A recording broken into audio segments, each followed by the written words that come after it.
This is Andi Purewal for Boxing Social in association with Betfred. I'm delighted to be joined by Dmitry Salita here in Cardiff. Dmitry, firstly, how are you? I'm doing great. It's great to be in the UK. We just had a public workout and I just love the boxing fans here. Great energy and looking forward to a great fight week. Have you settled into the side of Cardiff so far? It's nice. The weather is warm and the people are nice. So just still a little bit jet lagged, but getting used to it. So far everything has been superb. Glad to hear it. We'll start off with Claressa Shields before we come on to Otto Wallin. With Claressa obviously going in there with Emma Kozin, just talk to me about this fight. What are you expecting to see from Claressa as we move towards what will be another big year for herself? Well, I'm looking for Claressa to make a statement-like performance. This is her first fight in the UK since the Olympics in 2012. And with each fight, with each year, she's been progressing in her stardom, in her popularity, in her accomplishments inside the ring. And we've been really wanting to make the Savannah Marshall fight for a long time. And now seems to be the right time. And we were able to make a deal with Sky and with Boxer for the fight to happen. And Claressa is very excited about it. From the beginning of her career, she told me, Dmitry, make the biggest and the best fights. I want to take women's boxing to the next level. And, she fought for her first world title in her fourth professional fight. This is her first fight in the UK. She's defending it against the undefeated Emma Kozin, who's on number 3 on BoxRec. Well, Claressa is number 1, Savannah is number 2, and Emma Kozin is number 3. So there is no better challenger for her at this point outside of Savannah than Emma Kozin. No better opponent to make her UK debut, and I expect a very exciting performance by Claressa. Everybody's waiting for that fight between Claressa and Savannah, and as you've mentioned, you signed this deal with Sky to ensure that fight could happen, and I'm sure it's for one, Claressa wants just to cement what is already a great legacy that she can leave behind, but just cement it further. Is that set now, provided Saturday goes to plan? Claressa, Savannah 100% will square off next? Yes, that is set. And Savannah has a fight coming up March 12th, so once both of them wins, that is the plan. Obviously, the magic universe of boxing, many things can happen, but to our best ability, both champions are committed for the fight to happen, and we're committed, and that's something that we're marching towards, and this is the first major step in that, en route to that. We've seen over social media the pair of them have exchanged a variety of tweets and messages between each other. What would you say Claressa's feelings are towards Savannah? Would you say hate? Is that too strong? Is there just a dislike? Or has it just continued to grow and grow as time's gone on? Well, I think that it's just a competitive fire to avenge that only loss. And Claressa has been so excellent, so dominant in the ring, beating Hannah Gabriels and Christina Hammer and so many other champions. And throughout that process, we've been, reaching out to Savannah. She has been with different promoters and different networks. So it's been challenging to pin her down. But now we were able to make the fight. I think it's something that Claressa, from early in her career, wants to set forth, wants to make right for herself.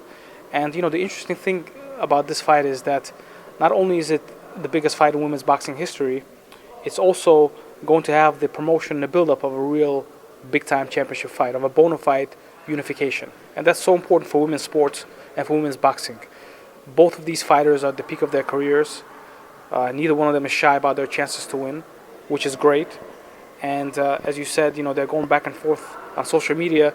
This is just, I would say, a very, very, very minor beginning of what it's going to be like. And if I would have to compare it to a big fight, I would compare it to Sugar Leonard versus Tommy Hearns, because there's a lot of similarities to the stories of these both fighters, both at the peak of their career, even physically, the way they measure up with each other. So it's going to be something very special.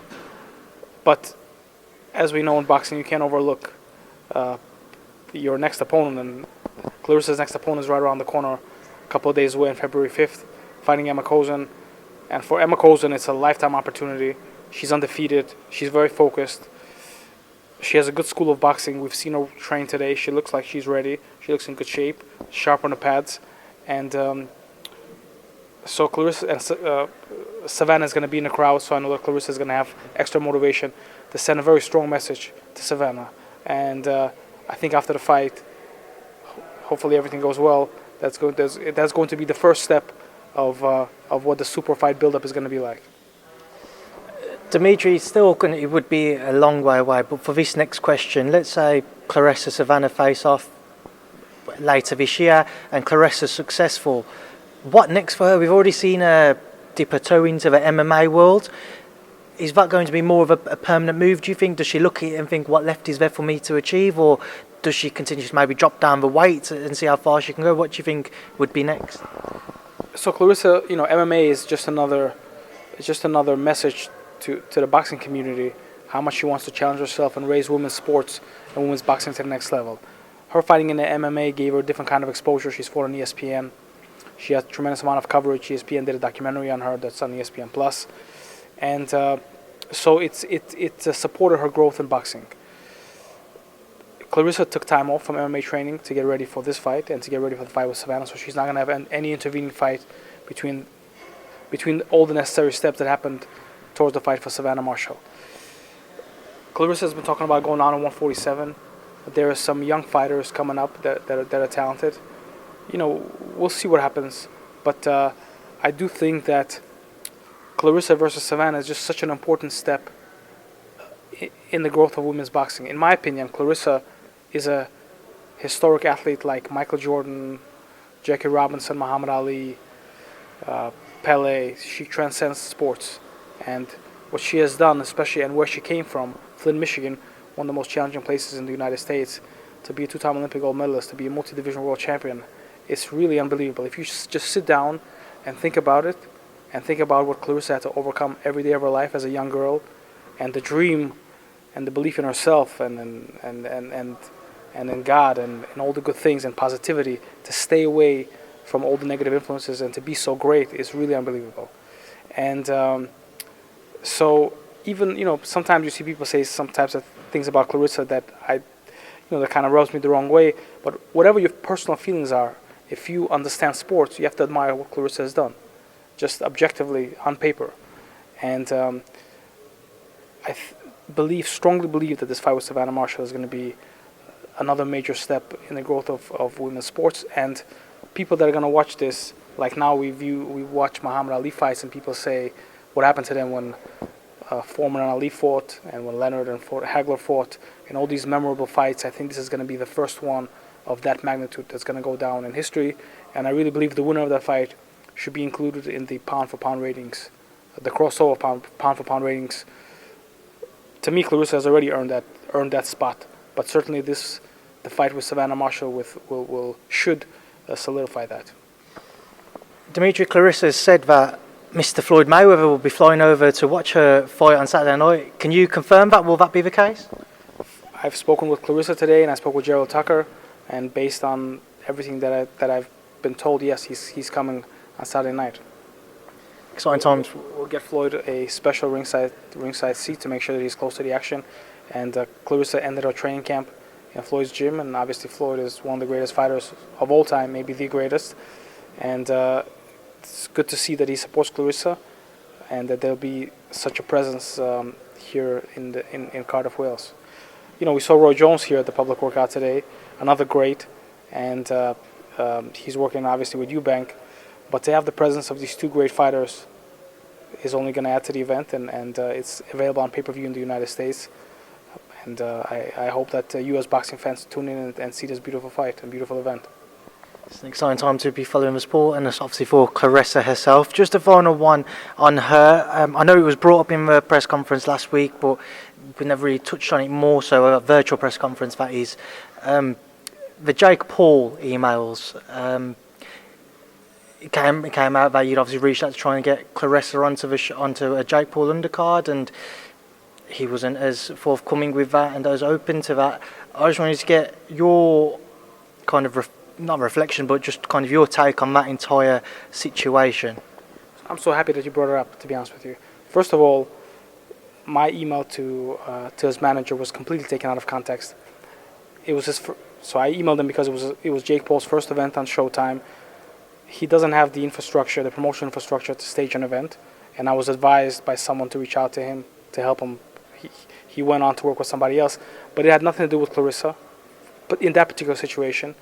And it was taken out of context. I think it's unprofessional for people to leak emails to begin with, because it's just like, it's not right to me. And, you know, if I would go that route, I would leak some things that you know, that the other side may not like to see. But it's like, what's the point to that? I do want to say that recently there have been some positive communication between both camps, and I personally don't, you know, at this point, I don't think anyone gains by any kind of animosity. And Jake Paul is a man, and Clarissa is a woman, and you know, I don't know if you want to say old-fashioned, but I do believe that Jake, specifically as an American athlete, should have a lot of respect for Clarissa, for what she's done, for what she's accomplished inside the ring. And so going back, some of the things that he said, you know, don't sit well with me, don't identify with me, but he did say some positive things recently. And, you know, and I reached out to his manager, actually, and said, well, it's nice that it happens. What are the proactive steps that we can take to make sure that women's boxing benefits and that boxing fans benefit? So, you know, I'm waiting to hear back on what those steps could be. But I hope that the beef is squashed. I mean, you know, I do think that Jake Paul is good for boxing, and what he's doing is good for boxing, and he's presenting opportunities with Serrano and other fights. So, you know, and you know, him being a YouTube celebrity, first coming into boxing, obviously, you know, you get a lot of skepticism, but he is getting better with each fight. And you know, and we don't know. He may turn out to be a really good fighter, but he's been progressing well. Obviously, he has some good power, and you know, really, for someone to come off the street and to be able to compete in front of such large crowds in the professional ring is a big deal. So I respect him for stepping into the ring and doing what he does. And as it relates to Clarissa, he said a couple of positive things. I hope there could be some proactive steps that can show, you know, that can put some meat on the bones of what he said, and you know, we'll take it from there. Away from Clarissa and onto Otto Wallin, the Swedish heavyweight of yours, obviously making his ring return for what was around about a year now since he last fought. Faces Kamil Sokolowski, who is well known to British boxing fans. He's got a deceiving record, is a fair way to put it. And you'd expect him to give Otto some tough rounds, which what I imagine you guys as a team would like him to have because of that inactivity. Provided Saturday goes to plan, what is going to be the plan for Otto moving forwards? Because I know he's desperate for a big fight, whether it be a world title or one of the other larger names in the division. I know you had the whole Dillian White situation last year, but what is the plan for him provided Saturday goes to plan? So you know, we just wanted to wait to see what happens with Dillian White and Tyson Fury, and that seems to have resolved itself. And we've been talking about putting Otto on this card for about a month. And once the Fury-White situation got resolved, we decided to move ahead with it. And you know, UK right now is the center for heavyweight boxing. It's where all the top heavyweights are at. And I felt that it was important for Otto to have a fight here, even if it's a fight against you know, an opponent as he's fighting on Saturday, who's a tough guy, who has a deceiving record, and hopefully will give Otto some good rounds inside the ring. But Otto, arguably, based on his performance, is maybe third, fourth, at the most fifth best heavyweight in the world. So he fits well with Joshua, with Fury rematch, with Dillian White, Chisora, all the top heavyweights. I mean, I really believe that he's proved himself. He's gotten better since the fight with Tyson Fury. He has a great teacher in his corner, in Joey Gamache, and they have a mutual respect and understanding, so that it's very good for that relationship, because Otto believes in what he's being taught, and Joey has a lot to teach, so he's getting better and better as a fighter.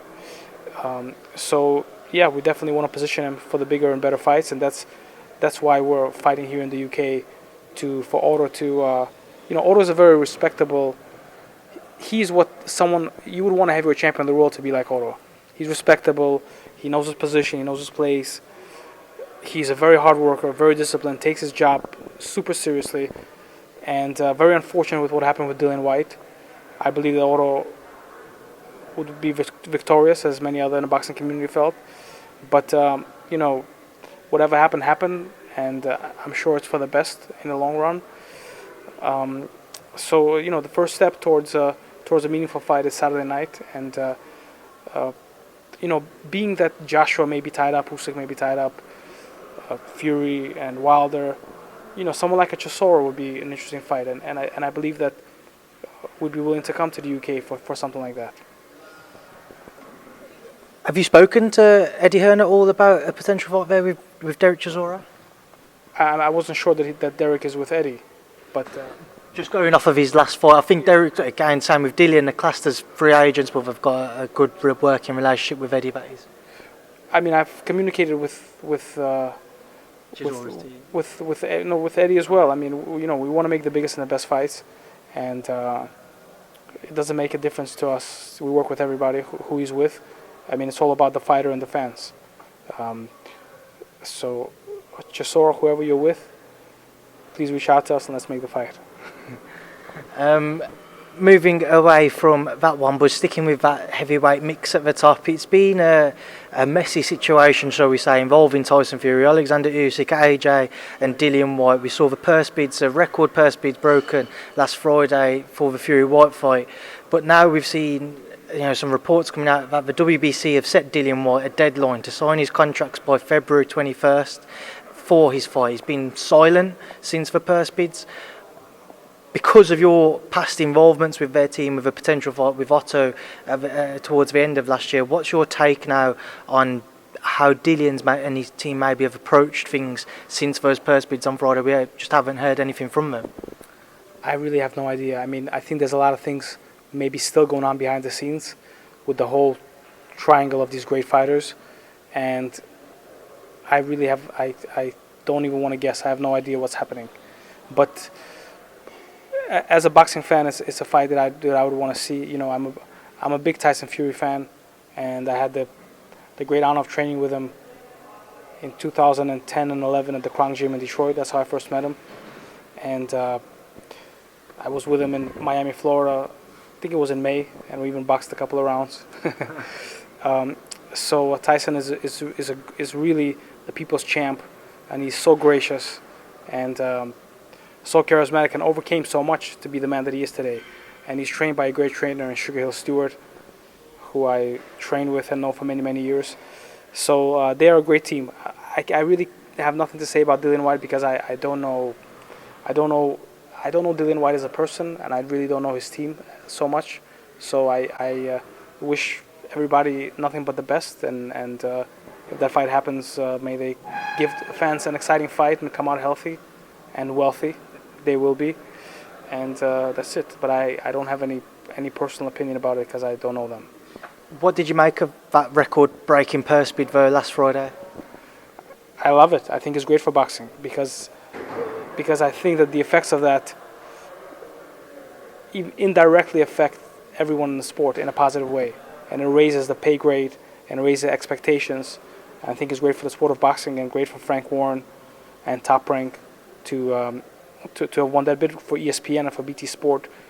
Shows that there's real money in the sport of boxing, that broadcasters care about the sport, and maybe the single most expensive event in the sports world. I don't know. Seems to be. It's where athletes get paid so much money for one single night of performance. And even though boxing is kind of like, it's kind of just a bit off of being a mainstream sport, but the athletes make so much money, which is incredible. So I remember, maybe it was like 12 years ago or something like that, when Povetkin versus Vladimir Klitschko was a purse bid of $20-some million. And there was people were like, wow, and this is almost twice that. So it's great for the sport of boxing. Congratulations to the fighters, to the teams, and I look forward to seeing the fight.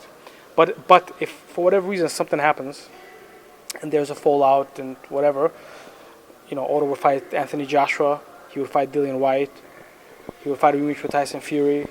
So I believe that, well, forget about what I believe. Objectively, Otto landed more punches against Tyson Fury than Vladimir Klitschko and Deontay Wilder won put together.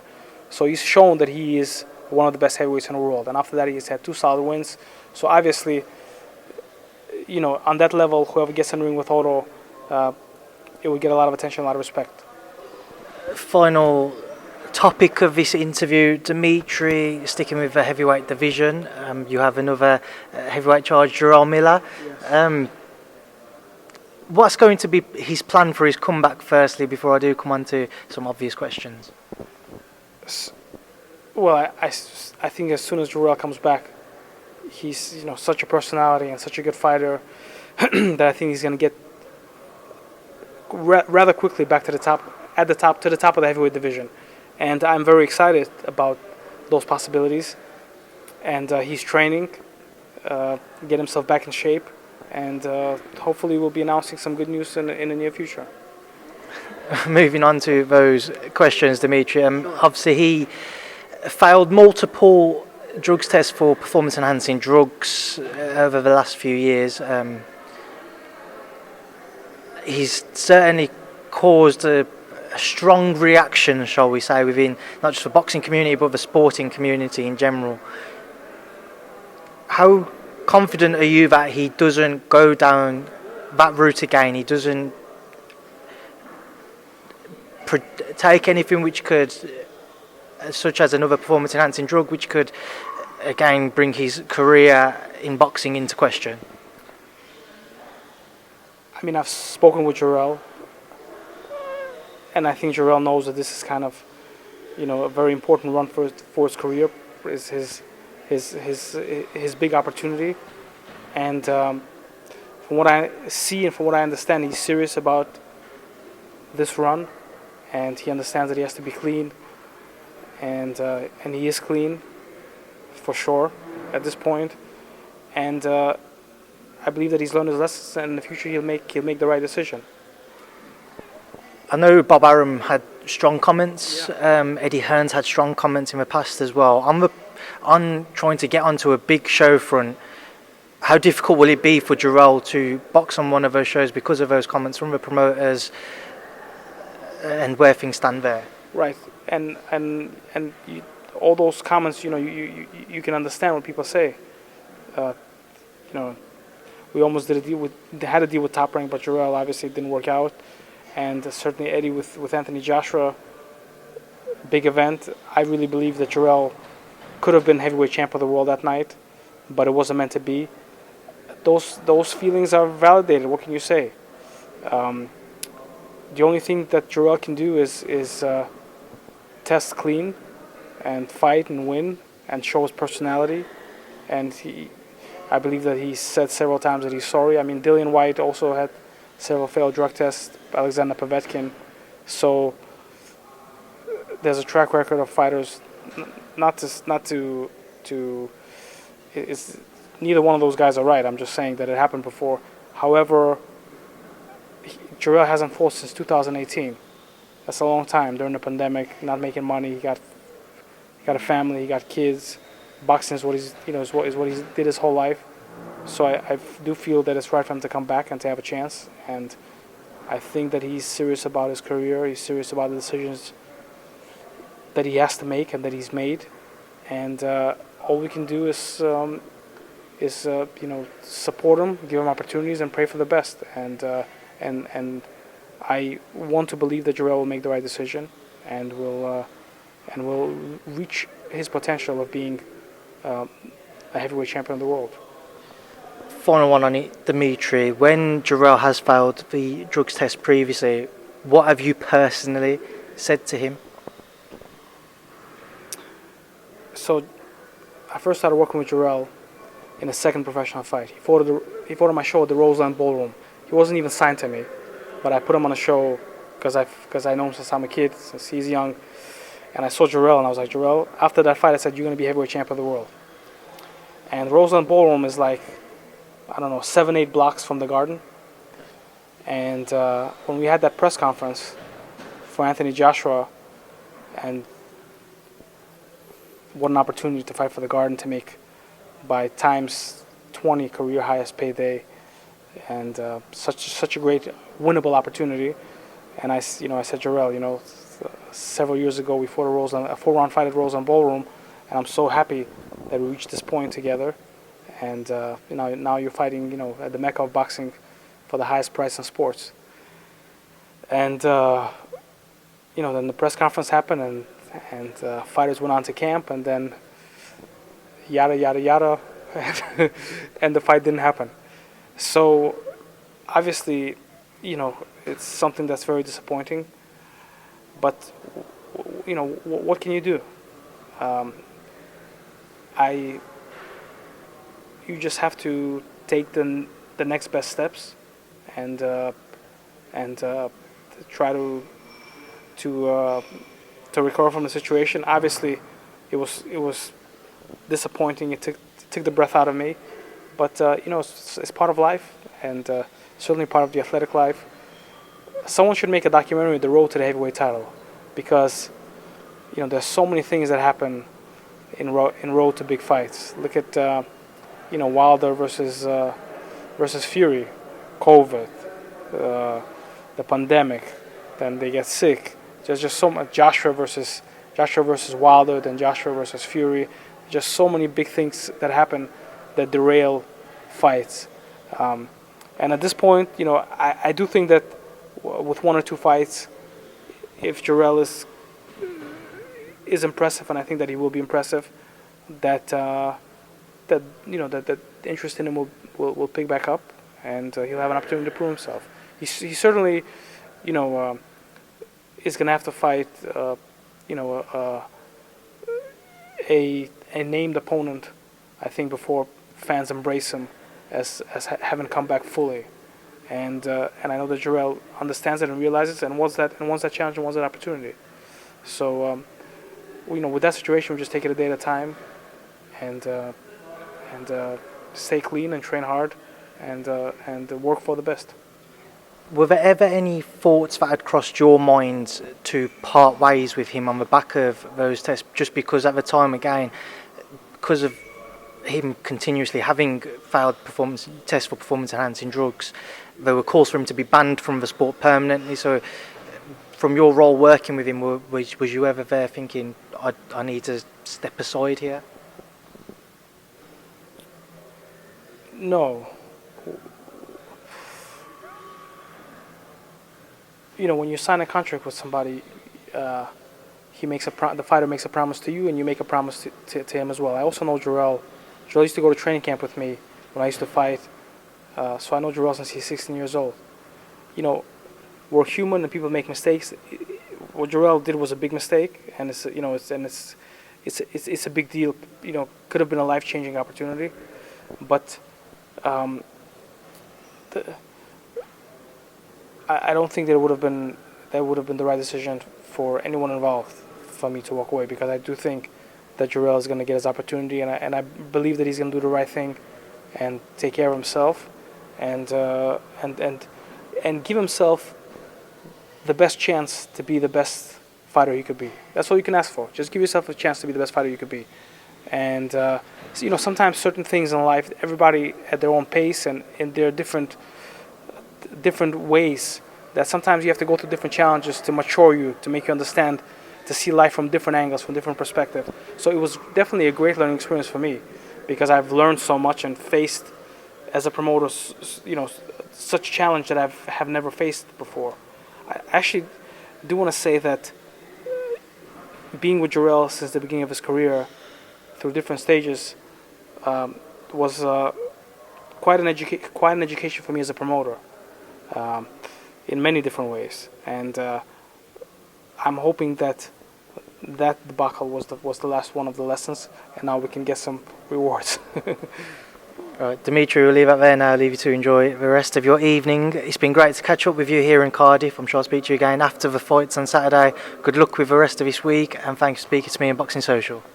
Thank you so much. When first and foremost, I'm a boxing fan, and I watch YouTube, and when I see the Boxing Social ads, when you watch the videos, it's like really cool, and I feel very honored that I want to be in one of these videos. I'm gonna be randomly searching YouTube and see myself. Hopefully. You will do, Dmitry. Hopefully I'll be suggested by YouTube as a video that I should watch on myself.